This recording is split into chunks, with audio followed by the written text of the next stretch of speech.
Шефот на дипломатијата верува дека средбата на премиерот Зоран Заев со германската канцеларка Ангела Меркел може да донесе добри вести за земјава. Освен дека Македонија ги исполни барањата што самата Европска Унија ги постави минатиот јуни, аргументот што се користи и кредибилитетот на самата Унија, зашто денеска овде во Софија зборуваше и шефицата на бугарската дипломатија Захариева, во чие председавање со Советот на Европската Унија лани беше договорено дека земјава ќе добие датум токму овој јуни. Дали сте оптимист дека сега овој четврток ќе успеете да ја убедите германската канцеларка колку е добро или дека е добро Република Северна Македонија ова лето да добие датум за почеток на преговори, веќе ова лето да се донесе одлука за Северна Македонија, и до министерката Захариева, дали се чувствувате изневерено бидејќи заклучоците од Советот со кои што вие председававте минатата година практично паднаа во вода, бидејќи овој јуни очигледно е дека нема договор, нема одлука за Република Северна Македонија? Надявам се да правите разликата между нашето председателство и това, което постигнахме. Не беше лесно и миналата година. 13 часа съвет. 13 часа съвет, за да се постигне заключение за Република Северна Македония и за Република Албания. Не мисля, че тази година е по-лесно, също така. И разбира се, че ако нямаме заключение на съвет разширяване, който не касае само Република Северна Македония, според мен не става въпрос дали лично България ще бъде разочарована, става въпрос за това, че Европейския съюз ще намали доверието си в тези държави. Тоест тези държави ще намалят гражданите, те имат очаквания.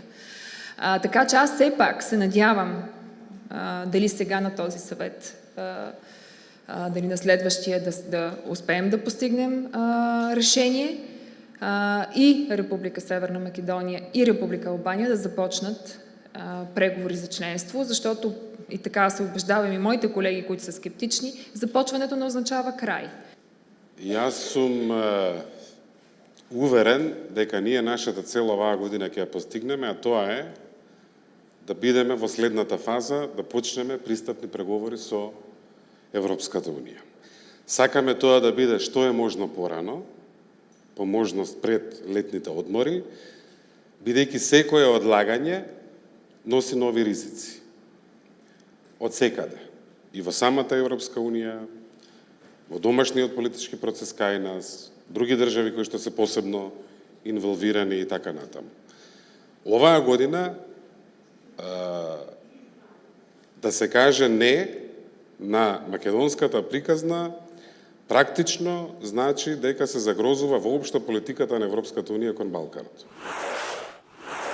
Европската перспектива на Македонија беше еден од аспектите од денешниот прв состанок на меѓувладината комисија меѓу Македонија и Бугарија, тело кое треба да го надгледува спроведувањето на договорот за добрососедство. Беше подпишан протокол во кој се нотира дека има напредок во економијата, трговијата, туризмот, дури во делот на историјата што се смета за најчувствителен сегмент. Едно од новинарските прашања до Димитров беше зошто владата во Скопје не го признава Гоце Делчев како бугарин. Прашањето е продолжение на реакцијата на бугарскиот вице-премиер Красимир Каракачанов, кој изјави дека ако заедничката историска комисија меѓу двете земји треба да легитимира некаква компилација од измислици, бугарската делегација мора да стане од масата со сите можни последици за интеграцијата на Северна Македонија во Европската Унија и во НАТО. Споменав во изјавата, не сум историчар, меѓутоа убеден сум дека токму Гоце Делчев и делото на Гоце Делчев може да биде мостот на тоа растење на кое што зборувам. И така го гледам тоа прашање. Да ни е жив или од некаде да не гледа, нема многу да биде задоволен со овие. Меѓутоа, во однос на второто прашање, споменавте ултиматум, споменавте многу е, тука има еден парадокс и затоа цело време зборувам за мудрост и апелирам, иако немам претензии дека јас секогаш сум мудар. Кога гаите блискост и пријателство, многу е тешко тоа да го направите ако користите метод на нема да биде вистинско. Имаше всъщност преди 2 дена заседание на комисията, ако се не лъжа, 6-то подред. За съжаление не успяха да постигнат съгласие по личността на Гоце Делчев и текст. Подчертавам, че това е предложение на тяхната част от комисията, която е категорично неприемлива за нас. Много ми се иска да гледаме в бъдещето и абсурдно да празнуваме дати, свързани с Коминтерна и Тито. Така че няма как тази дата да бъде празнувана. Това ние никога няма да приемем. Няма човек в България, не само историк, който да приеме това.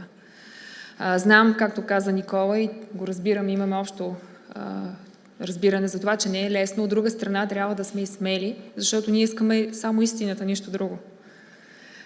Въпреки че понякога, като че ли да кажеш истината, изглежда по-трудно, отколкото да повтаряш стотици пъти една лъжа. Аз много се надявам, че така както двамата премиери празнуваха вече Гоце Делчев и не на тази дата, която споменахте, историците в комисията от страна на Република Северна Македония ще проявят същата мъдрост. Не мисля, че господин Каракачанов мисли това. Винаги сме казвали, че наш интерес е те да започнат преговори. Имаме обаче едно условие, то беше подписването на договор, което се случи. В тяхното споразумение за асоцииране има задължение за добросъседски отношения, а нашето условие като хоризонтална политика по времето на и се надявам да започнат преговори сега, ще бъде във всяка една глава изпълнение на договор за приятелство, добросъседство и сътрудничество и в частта на историята. Така че, започвайки преговори за членство, които няма да завършат утре, България ще съблюдава наистина много стриктно изпълненията на договора за приятелство, добросъседство и сътрудничество. Не бива да внасяме нерешени двустранни въпроси в Европейския съюз. Иако одговор на Захариева е само помека варијанта на изјавата на вице-премиерот Каракачанов, Захариева денес уверуваше дека Бугарија останува силен поддржувач на македонските евроатлантски интеграции и дека двете земји треба да сторат се за навистина да бидат најблиски соседи. Во тоа треба да помогне Коридорот 8, проект оценет како клучен од двете страни, чии развивање со деценија е само на хартија. За 360 степени од Софија, Владимир Мирчевски.